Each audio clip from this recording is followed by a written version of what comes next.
turn now for the next few minutes to the COP29 climate summit. That has released a new draft climate finance deal in the last couple of hours that would have developed nations take the lead. But a European negotiator has said the new draft deal is too costly.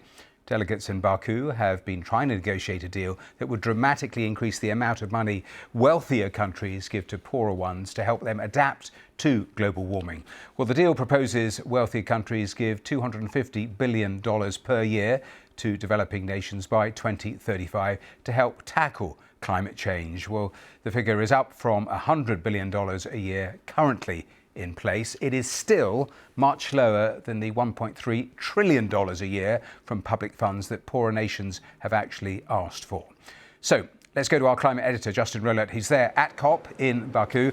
And Justin, we were just giving the details there of the figures, but take me through the reaction there's been since this draft has been published. Well, it's been fury, I think it's fair to say, from developing nations. We heard from Panama's climate envoy. He said it seems as if the developed countries want the planet to burn. And we got this from Tina Stiggy, who is the Marshall Islands climate envoy. She says Marshall Islands, very low-lying coral islands, very vulnerable to sea level, one of the most vulnerable countries in the world, Pacific Island nation. They say, she says, year after year, we bring our stories of climate impacts to these meetings, and we receive only sympathy and no real action from wealthy nations. We are not here to tell stories, she says. We are here to save our communities. And we were hearing really similar things from African delegations who said they were going to oppose this. Even the lead negotiator for COP29, he came down very briefly down here and was immediately surrounded by a huge gaggle of journalists. I managed to get a question to him. I said, is 250 billion enough? I know it sounds like a huge amount of money, Matthew, but I said, is 200 billion enough? And he said it's not as ambitious as we hoped. And he said, we'll go back to parties. That means the countries in these negotiations and, continued the talk. So he's kind of saying that Azerbaijan doesn't think this is enough. And indeed, there was a statement from the UK team suggesting that, in a way, this is, the first offer and indicating that they were kind of open to further negotiations. So I think we will see that total increase. It's 7 o'clock, just after 7 o'clock here in Azerbaijan. The conference was supposed to finish at 6, so we're already running over. And our understanding is we probably won't get a significant development, a new text with a new figure in it until the morning. There'll be kind of negotiating teams shuttling between each other, trying to work out a compromise that people can kind of coalesce around, if you like, Matthew.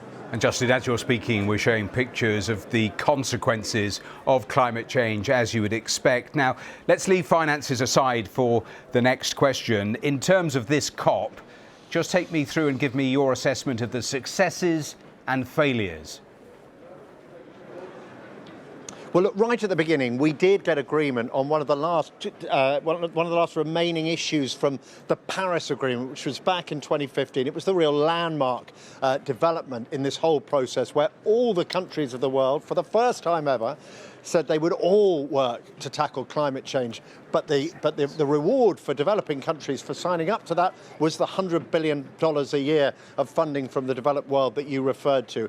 What the developed world said back in Paris in 2015 is, look, we'll come back, that's a down payment, we'll come back in 10 years' time and we'll increase that figure. And that spole on, if you like, 9 years, and here we are in Baku, and that's the negotiation that's underway. So this is very much part of the process. And there was an agreement right at the beginning saying there's a kind of carbon trading system that might potentially generate billions of dollars for the developing world that's been in discussion for those full 9 years. And we got agreement on that, or tentative agreement on that, I should say.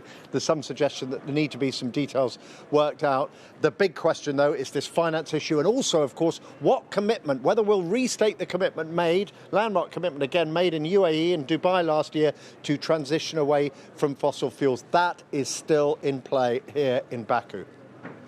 Justin, thanks very much for getting through all of those details. Justin Rowlett, that's our climate editor.